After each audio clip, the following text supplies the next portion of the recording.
Bore da. Bore da I pawb ar Zoom hefyd. Cyhoeddiadau bore yma, does dim llawer, ond mae rai pwysig gyda ni.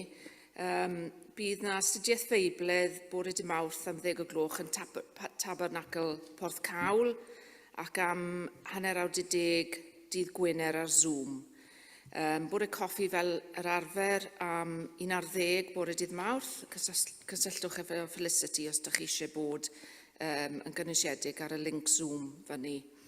Y pwysica o'r wythnos hyn, wrth gwrs, yw'r cyfarfod sefydlu yng Nghyfarchedig Dylan Rhys Parry. Bydd y cyfarfod yn cymryd lle nos Iau y 9 am 6 o'r gloch, a mae croeso cynnes I bawb. Bydden ni'n ddiolchgar os bydd yr gwragedd yn gallu aros ar ôl y cwrdd bore yma I drafod manylion yn bellach. A dyna'r cyhoeddiadau I gyd. A nawr newn i'r casgliad. Diolch yn fawr.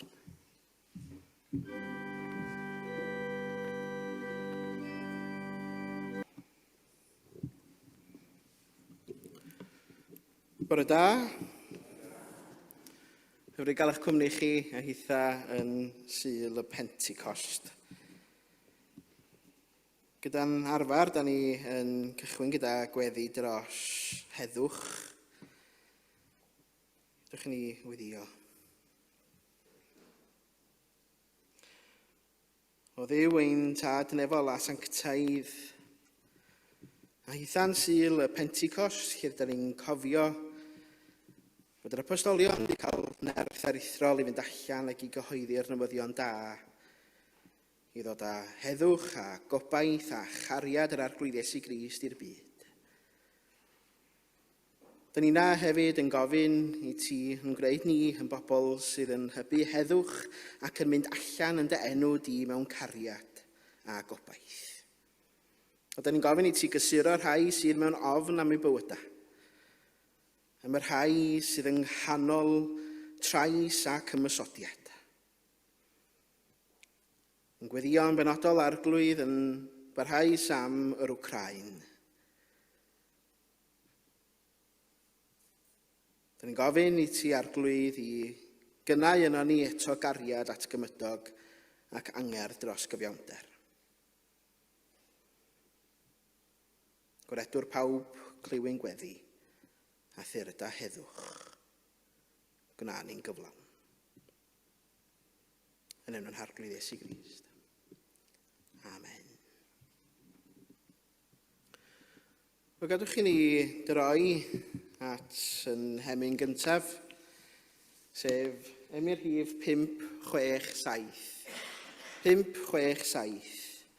Anadla anadl ior, llanw fy mywyd I, fel byddong hariad I am gwaith, yn un ar eiddo ti. Ac yn y blaen, 567.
Daw darlleniad allan o'r ail benod o lyfr yr Actau.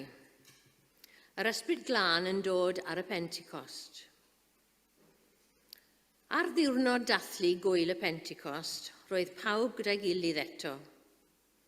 Ac yn sydyn, dyma nhw'n clywed sŵn o'r awyr, fel gwynt cryf yn chwythu drwy'r ystafell lle roedden nhw'n cyfarfod. Ac wedyn, roedd fel tai rhywbeth tebyg i fflamau tân yn dod i lawr ac yn gorffwys ar ben pob un ohonyn nhw. Dyma pawb oedd yno yn cael ei llenwi ar ysbryd glân ac yn dechrau siarad mewn ieithoedd eraill. Yr ysbryd oedd yn ei galluogi nhw i wneud hynny. Bryd hynny roedd i'r Iddewon crefyddol o wahanol wledydd wedi dod i aros yn Jerusalem. Clywon nhw'r sŵn hefyd, ac roedd tyrfa fawr wedi casglu at ei gilydd i weld beth oedd yn digwydd. Roedden nhw wedi drysu, am fod pob un ohonyn nhw yn clywed ei iaith ei hun yn cael ei siarad. Roedd y peth yn syfrdanol. Ond nid o Galilea mae'r bobl yma'n dod, medden nhw. Sut maen nhw'n gallu siarad yn ieithoedd ni? Roedd Parthiaid yno, a Mediaid, Elamitiaid, pobl o Mesopotamia, Judea, Cappadocia, Pontus ac Asia, Phrygia, Pamphlylia, yr Aifft, a rhan o Libia sydd wrth ymyl Cyrene. Pobl oedd ar ymweliad o Rufain, rhai yn Iddewon, ac eraill yn bobl oedd wedi troi at grefydd Iddewig, a hefyd Cretiaid ac Arabiaid. Maen nhw'n siarad yn ieithoedd ni ac yn dweud am y pethau rhyfeddol mae Duw wedi wneud. Dyna lle roedden nhw'n sefyll yn syn, heb ddim clem beth oedd yn digwydd. Beth sy'n mynd ymlaen, medden nhw? Ond roedd rhai yn gwatwar a dweud, maen nhw wedi meddwi. Dyma Pedr yn codi ar ei draed i anerch y dyrfa, a'r 11 arall wrth ei ymyl.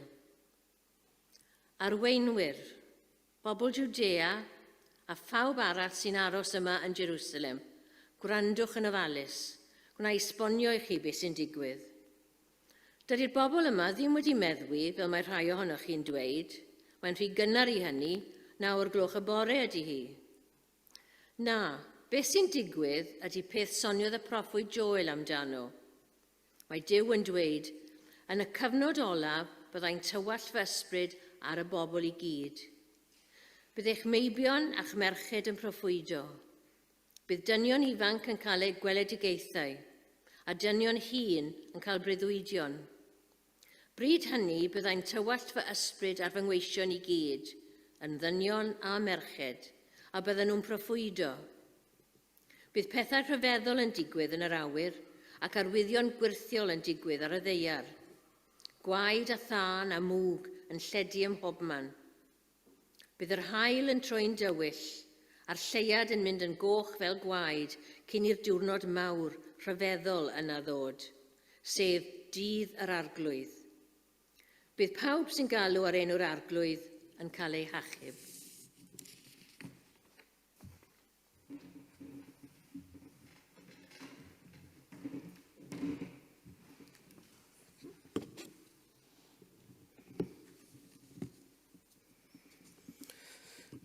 Diolch o galon am y darlleniad yna. Gadwch chi ni droi at yr arglwydd mewn gweddi.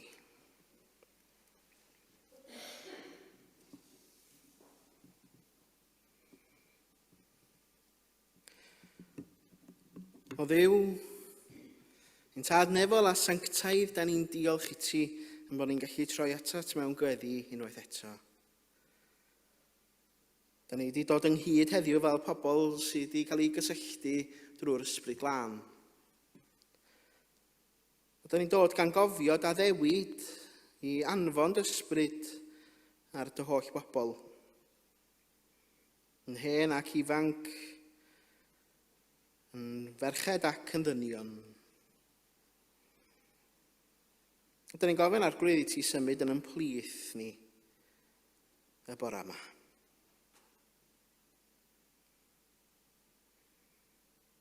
Da ni'n cofio am y Pentecost cyntaf hynny, pan roddwyd yr ysbryd i'r apostolion yn adnewyddu ffydd nhw ac yn trawsnewid i'w bywydau nhw. A da ni'na hefyd yn dod ar y silgwyn yma yn cael yn hatgoffa o waith cyson ysbryd di.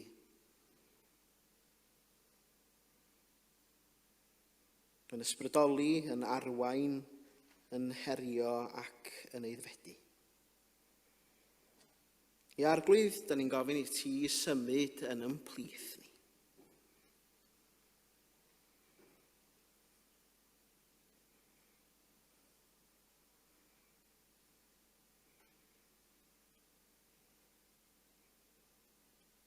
Arglwydd ti'r datom drwy dysbryd glân, a'n tanio ni gyda dy gariad di. Llenwa ni gyda'r awydd i weithio dros dy deyrnas di. Glanha ni o bob amhyrdeb. Anadla bywyd newydd yno ni, a llenwa ni gydag ynni a brwdfrydedd i wasanaethu Crist.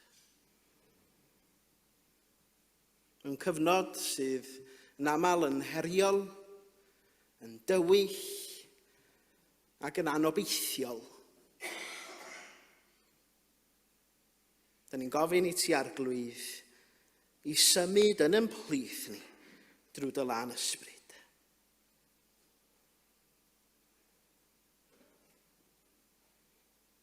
Da ni'n gofyn i ti roi'r donia sydd ei hangen arno ni i weithio dros dy ddeyrnas di. Ysbrydola ni gyda gweledigaeth a phwrpas newydd ac anadlad yr i mewn i'n bywydau. Arglwydd, da ni'n gofyn i ti symud yn ymplith ni.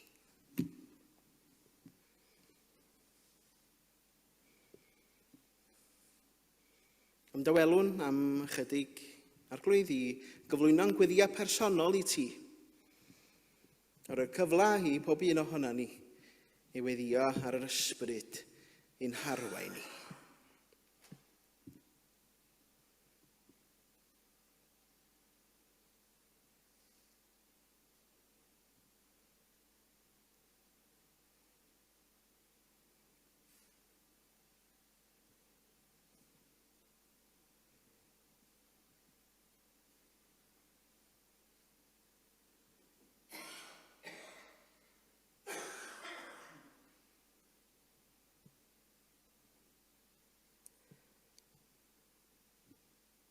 Agor ein calona, ein meddyliau a'n heneidiau i'r ysbryd. Symud yn ein plith.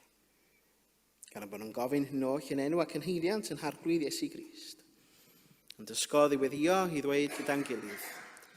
Ein tad, o'r hwnnw rwyd yn y nefoedd, sancteiddiau'r denw, deled y deyrnas, nele'r dewyllus, megis yn y nef, felly ar y ddeiar hefyd.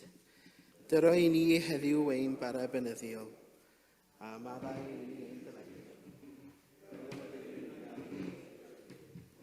Ac nac arwain ni brofedigaeth, ffyr gwared ni rhag y drwg, sydd o tiw'r deyrnas, a'r nerth, a'r gogonion.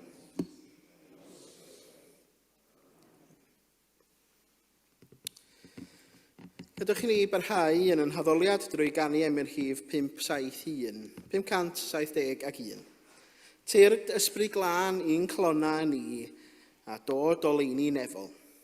Tydi wyt ysbryd Crist y ddawn sy'n fawr iawn a rhagorol. 571.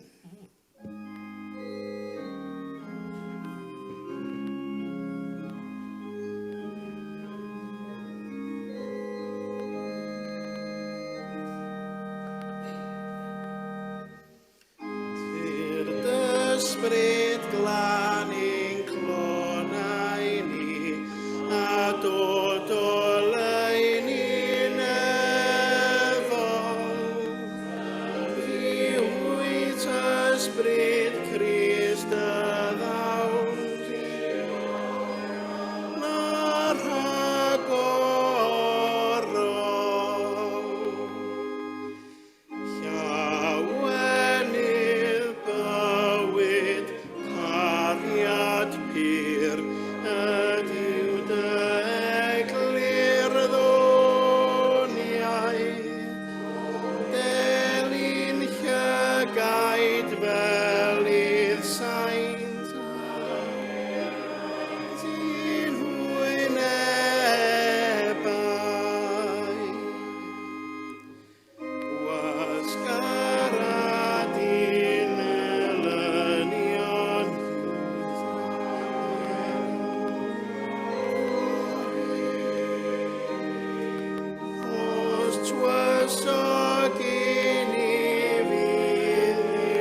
Mae sawl enw sydd yn cael ei roi ar y Sul yma. Chi'n gallu... ba enw sy'n chi'n rhoi ar y Sul yma? Silgwyn. Pwy fysa'n deud y Silgwyn? A pwy sy'n deud y Pentecost? Dyn mwy y Silgwyn na'r Pentecost. Ie. Rhai hefyd yn galw fo'n ben blwydd yr eglwys. Gymaint dyma oedd cychwyniad yr eglwys wrth gwrs gyda'r Ysbryd Glân yn disgyn ar yr apostolion. Ond Silgwyn yn draddodiadol oherwydd mae dyma'r diwrnod fydda pobl yn cael ei bedyddio ac y byddwn nhw'n gwisgo gwyn i'w bedyddio felly. A'r Pentecost, wrth gwrs, yn dod â ni yn fwy Beiblaidd. Ond dathliad o ddechrau wythnosau cynnar y cynheuaf oedd y Pentecost. Ac ym Mhalesteina roedd 2 cynheuaf bob blwyddyn. Y cyntaf, wrth gwrs, o gwmpas Mai Mehefin, ac yna yr ail un tua mis Hydref. O ran pwysigrwydd yn gwyliau Cristnogol, sa'n ni yn gwneud, sa'n ni'n mynd rownd yr ystafell fan yn gofyn i chi i roi marcia allan o 10 i pob gwyl Cristnogol. Be sa chi'n dweud? Falla bod y Pasg yn 10, falla fysa Dolig efallai ryw 8. Ond yn aml iawn mae'r Pentecost yn rhyw 3-4. A mae hynny wedi bod ers blynyddoedd yn ein heglwysi ni. Ac eto, mae y Pentecost a'i hanes yn ganolog i'n ffydd Cristnogol ni. Yn gwbl angenrheidiol i ni fel eglwysi. Dwi'n siŵr bod ni'n gyfarwydd gyda stori'r Pentecost. Dwi'n ymddangos ffilm bach i chi rwan. Sa'n popcorn. Gewch chi dro nesa. Ond sydd yn darlunio hanes y Pentecost i ni.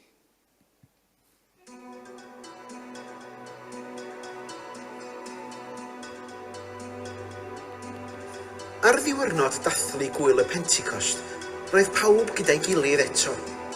Ac yn sydyn, dyma nhw'n clywed sŵn o'r awyr, fel gwynt cryf yn chwythu drwy'r ystafell. Roedd fel petai rhywbeth tebyg i fflamau tân yn dod i lawr ac yn gorffwys ar ben pob un. Dyma pawb oedd yno yn cael eu llenwi ar Ysbryd Glân ac yn dechrau siarad mewn ieithoedd eraill. Yr ysbryd oedd yn y galluogi nhw i wneud hynny. Bryd hynny, roedd Iddewon crefyddol o wahanol wledydd, mi glywson nhw'r sŵn hefyd, ac roedd tyrfa fawr wedi casglu at ei gilydd i weld beth oedd yn digwydd. Roedden nhw wedi dyrysu, ond nid o Galilea mae'r bobl yma'n dod, sef maen nhw'n gallu'n siarad yn ieithoedd ni. Maen nhw'n siarad yn ieithoedd ni ac yn dweud am y pethau rhyfeddol mae Duw wedi wneud. Dyna lle roedden nhw'n sefyll yn sein, heb ddim clem beth oedd yn digwydd. Be sy'n mynd mlaen? Ond roedd rhai yn gwatwar a dweud, maen nhw wedi meddwi. Dyma Pedr yn codi ar ei draed i anerch y dyrfa, arweinwyr bobl Jwdea, a phawb arall sydd yn aros yn Jerusalem. Gwrandwch yn ofalus. Dydy'r bobl yma ddim wedi meddwi, fel mae rhai yna chi'n dweud. Mae'n rhy gynnar i hynny, 9:00 y bora ydy hi. Be sydd yn digwydd ydy beth soniodd y proffwyd Joel amdano. Mae Duw yn dweud yn y cyfnod olaf, byddai'n tywallt fy ysbryd ar y bobl i gyd. Bydd eich meibion a'ch merched yn proffwydo, bydd dynion ifanc yn cael gweledigaethau, a dynion hŷn yn cael breuddwydion. Byddai'n tywallt fy ysbryd ar fy ngweision yn ddynion a merched, a byddan nhw'n proffwydo. Bydd pethau rhyfeddol yn digwydd yn yr awyr, ac arwyddion gwirthiol yn digwydd ar y ddaear, gwaed a thân a mwg yn lledu ym mhobman. Bydd yr haul yn troi'n dywyll a'r lleiad yn mynd yn goch fel gwaed, cyn i'r diwrnod mawr rhyfeddol yna ddod, sef dydd yr arglwydd. Bydd pawb sydd yn galw ar enw'r arglwydd yn cael ei hachub.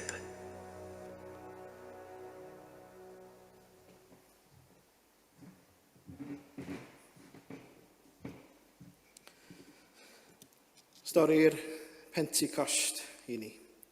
Dwi'n ddangos llun i chi rwan. Ac dwi'n am i chi feddwl be mae'r llun yma yn ei olygu i chi. Llun artist o'r enw Edgardo ydy enw. Edgardo de Guzman ydy enw'r person.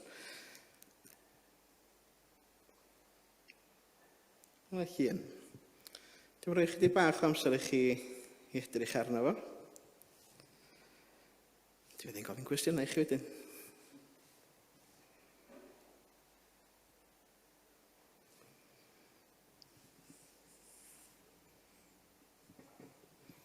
Be ydych chi'n ei weld yn y llun?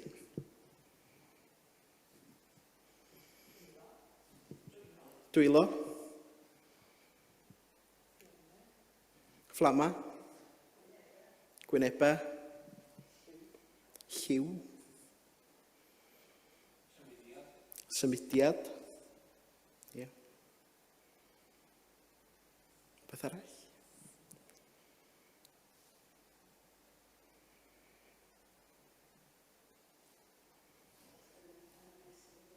Yn ymestyn, ar dwylo. Egni. Mi allwn ni fynd ymlaen tas ni rhoi hanner awr arall i chi. Dwi'n mynd i. Ond, wrth gwrs, mae pawb yn gweld pethau gwahanol yn y llun. Ond y geiriau da ni wedi bod yn ei ddeud rwan ydy, wrth gwrs, cyffro efallai. Ymestyn, lliwiau, efallai fod o'n fywiog, efallai fod yna hyder, cyffro.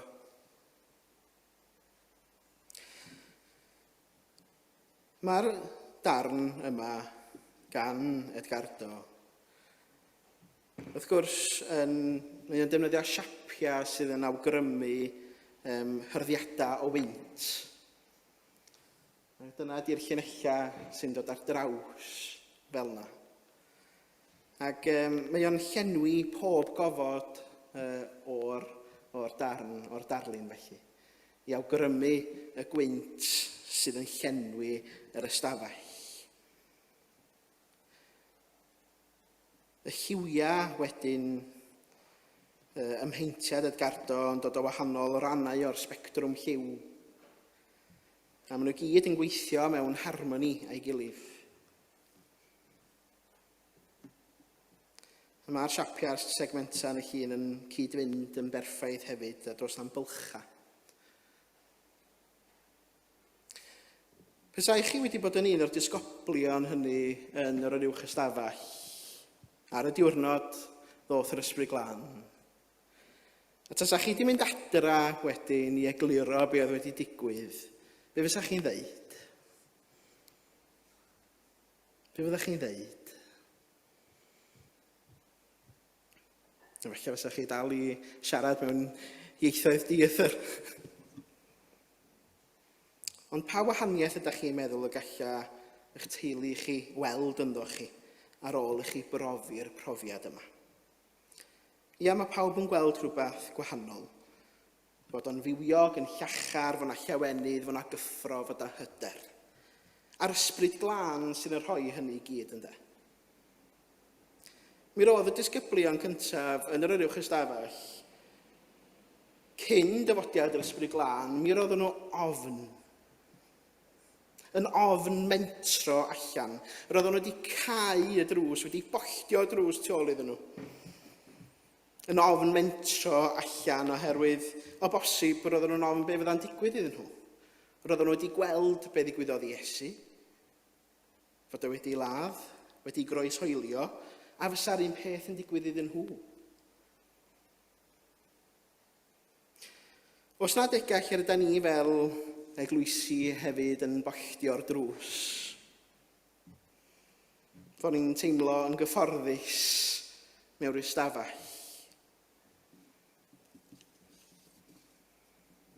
O'n i'n edrych ar ystadegau yn ystod yr wythnos, efallai bod rhain chi wedi weld o, The Church Growth Modelling.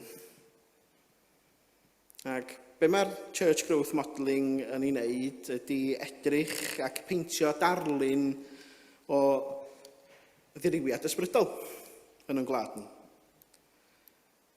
Ac di am ddarllen rhywbeth sydd yn heriol iawn i ni rwan, ond dyma be mae o yn ei ddeud felly, ydy bod, one thing is clear, if things carry on as they are, the future of Christianity does not lie in the hands of older denominations, mae'n dweud. A mae hwnna'n heriol. Mae hwnna'n heriol i ni. Mae o'n sôn am ddirywiad a bod ni'n cytuno gyda y dyfyniad yma a'i peidio. Be sydd yn glir ydy fod angen adfywiad ysbrydol arna ni. Fel Cymru, fel eglwysi, fel pobl. Ac i mi, mae'r Pentecost yn chwarae rôl bwysig iawn yn y stori yna. Beth ydy y Pentecost?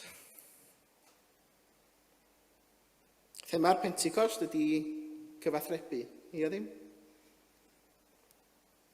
I gyfathrebu. Pan da ni'n edrych ar y Pentecost, rydyn ni'n gweld fod Duw wedi rhoi rhodd yr Ysbryd Glân mwyn iddy'n siarad mewn ieithoedd dieithr, ieithoedd gwahanol. Dyma pawb oedd yno yn cael ei llenwi ar Ysbryd Glân ac yn dechrau siarad mewn ieithoedd eraill. Yr ysbryd oedd yn galluogi nhw wneud hynny, medda'r testun. Pam siarad mewn ieithoedd dieithr gwahanol? Oherwydd fod Duw am ei neges a'r newyddion da gael ei ddeud wrth bawb oedd yn y ddinas. Y neges o heddwch ac o obaith ac o gariad sydd ei gael yn Crist Iesu.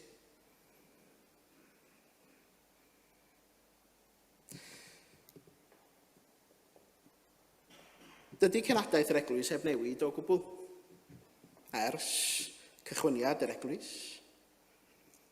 Mae Ioan 3:16 yn dweud, wrthyn ni do carodd Duw y byd gymaint, nes iddo anfon ei unig anedig fab. Nid i gondemnio'r byd, ond i bobl gael bywyd trwyddo. Mae hwnna'n aros yr un peth yn dydy. Dyma yw'r neges mae Duw am i bawb glwad. Y neges o gariad, o'r hyn a wnaeth Iesu trosto ni, a cyfle i bawb glwad hynny. Un o'r delweddau dwi'n ei gofio yng ngwersi ffiseg yn ysgol Syr Rhyw Owen oedd yr un o'r spectrwm gola. Chi wedi gweld hwn? Falle bod chi wedi greu o'ch hunan mewn gwersi ffiseg. Oedd well gen i ffiseg na cemeg a fioleg. O'n i yn dda i ddim ar y ddau yna, ond yn ffiseg o'n i'n oreit. Ond ia, y spectrwm gola yn fan hyn. Un ffynhonnell sydd, ond mae o mewn lliwiau gwahanol. Un ffynhonnell sydd i ni hefyd ynde. Ac o'n i dyna be mae'r Ysbryd Glân i ni wneud. Yn tynnu o ffynhonnell o Grist felly. Ac yn galluogi ni i fynd allan i'r byd yn liwia i gyd. Gyda'r Ysbryd Glân, roedd yr apostolion yn gallu cyfathrebu mewn gwahanol ieithoedd a chyrraedd gwahanol fathau o bobl gyda'r newyddion da. Ac o'n i dyna ydy'n galwad ni heddiw hefyd. Mae Paul yn ei lythyr at y Corinthiaid pen o 9 yn dweud hyn, ei fod o yn bob peth i bawb. A be mae'n dweud ydy, dwi'n siarad ar Iddewon fel Iddew mwyn ennill yr Iddewon. Gyda phawb sy'n dilyn cyfraith Moses, dwi'n siarad fel un sy'n dilyn y gyfraith. Ac yna, dwi'n uniaethu gyda'r rhai sy'n wan mwyn ennill y gwan. Dwi'n gwneud fy hun yn bob peth i bawb mwyn gwneud popeth sy'n bosib i achub pobl. Dwi'n gwneud hyn i gyd mwyn y newyddion da ei hun. Ydyn ni'n bob peth i bawb heddiw.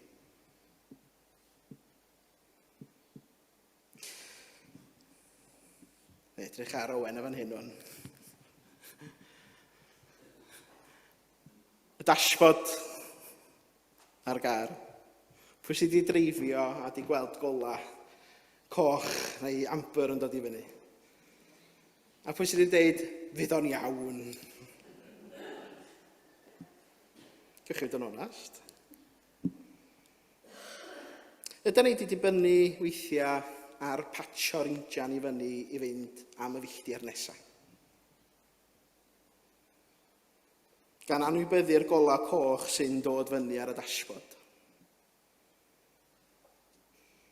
Ac wrth gwrs, pan mae yna un gola yn dod fyny a bod ni'n anwybyddu hynny, mae yna ail gola yn dod i fyny, does. A mae'n siŵr bod y trydydd a'r pedwerydd yn dilyn.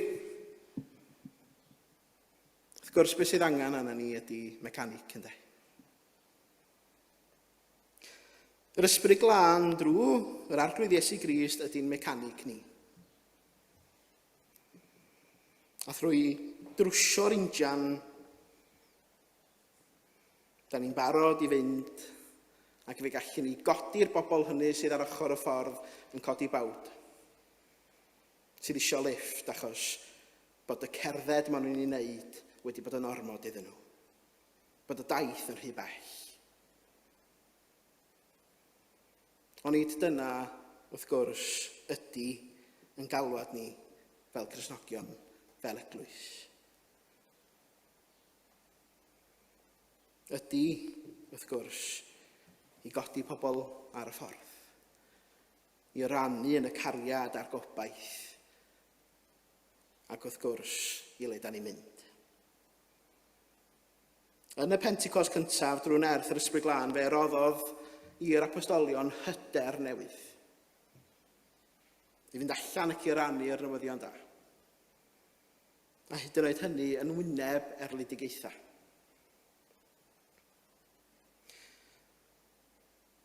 Dwi'n orffen gyda rhan olaf o gerdd John William Jones, Pentecost Iesu, a dwi'n meddwl wedi sy'n blwyddyn dwytha, chi. Mae'n rhyfedd deud blwyddyn dwytha, chi. Dwi wedi bod yma flwyddyn. Ond dyma'r rhan olaf o gerdd John William Jones, a mae o'r taflen chi hefyd.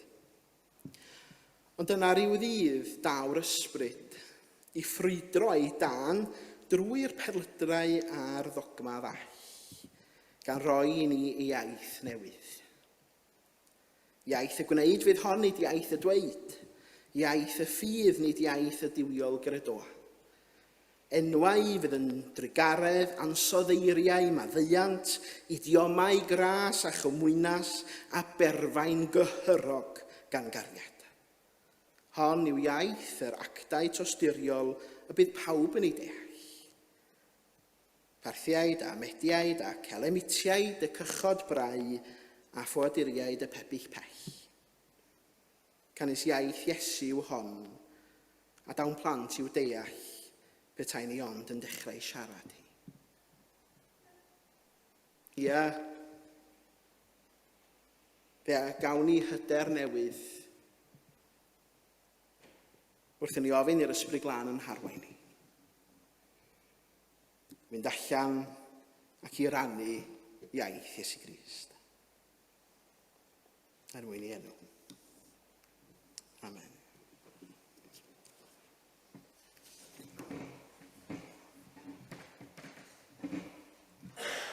Wrth i ni nesau, wrth y cymyn, gadwch i ni droi at 667.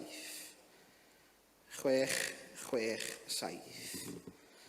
Anhyder yn yr Iesu mawr, fe gofiwn am y sanctaidd awr, pan roes ei fywyd drud I lawr hyd nes y daw. Ac yn y blaen, 667.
Diolchwch i'r arglwydd. Galwch ar ei enw. Gwnewch yn hysbys i weithredoedd ymysg y bobloedd. Canwch iddo, molianwch ei enw. Dywedwch am ei holl ryfeddodau, gorfaleddwch yn ei enw sanctaidd. Llewenhaid calon yr rhai sy'n ceisio'r arglwydd.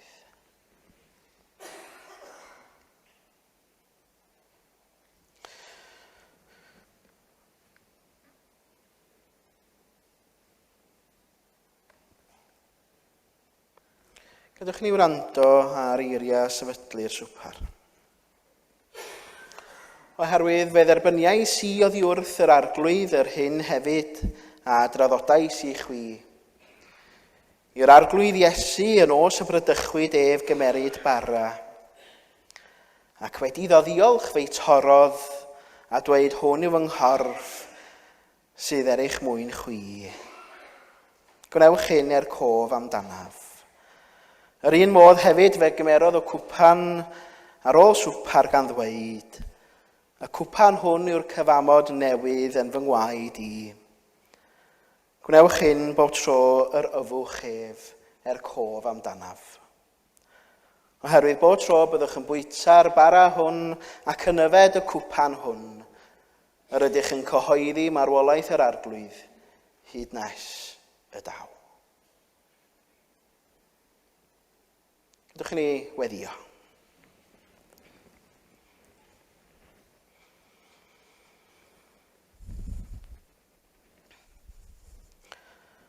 O Dduw ein tad nefel a sanctaidd, diolchwn i ti'n bod ni yn cael ymuno hefo ti amgylch y bwrdd.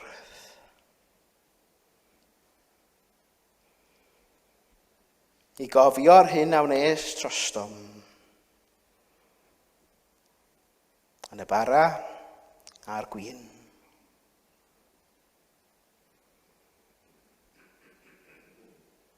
Wrth ddiolch i ti am aberth Crist yn ein gweddio, y bydd y bara a'r gwyn yn arwyddion gweledig i'n ffydd ni. A gorff Crist a dorwyd trosto ni ac o waed gwerthfawr Crist a dywalltwyd trosto ni. Clyma ni'n agosach ata ti ac yn wrthwyo pawb ohonom i fwyta ac yfed yn deilwng o'r elfenna.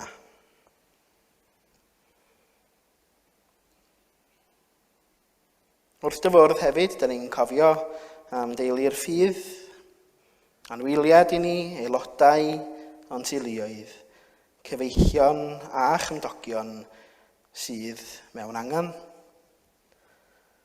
a'r rhai hefyd sydd mewn galar.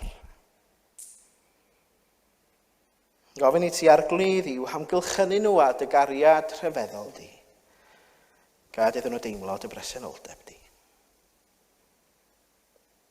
Derbyn ni felly trwy Iesu Grist yn harglwydd. Amen. Swpar yr arglwydd sydd gyda ni yma, ac felly mae croeso unrhyw un sydd yn caru'r arglwydd Iesu Grist ymuno hefo ni o amgylch ei fwrdd. Ewch gan hynny felly a rhannwch yr elfen i blith i'ch cyd aelodau.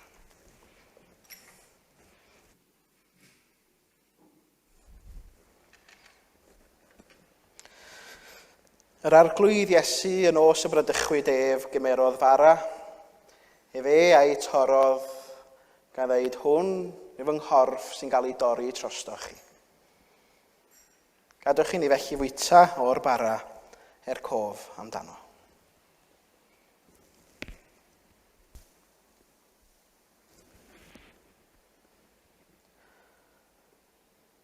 Y cwpan hwn yw'r cyfamod newydd yng ngwaed Crist. Yfwn bawb o hwn cof amdano.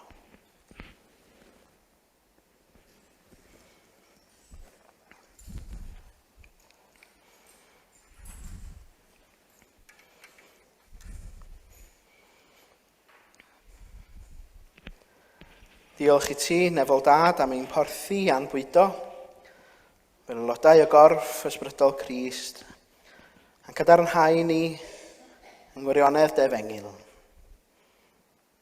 Anfon ni allan i fyw yn ôl dewyllus, ac i gyflawni'r gweithredroedd da hynny derperes ni'n ei rodio yn nhw.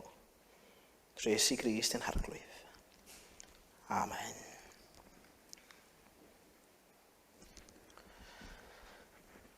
Gadwch i ni droi at yn hemyn olaf, sef emyr rhif 594. 594. Hwna ddoi'r nefol wynt i chwythu eto, fel byn y dyddiau gynt drwy'n gwlad yn rhithro. Nes i glo muriau'r tŷ a phlygu dynion cry, o deied o ddifri, mae'n bryd i'w deimlo. A mi ganwn ni ar yn heistedd 594.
Moliant i ddiw y tad a'n creodd ni, moliant i'r mab, yr Iesu am prynodd ni, moliant i'r ysbryd glân am ei ddoniau i ni, o drindo sanctaidd cadw a chymorth ni.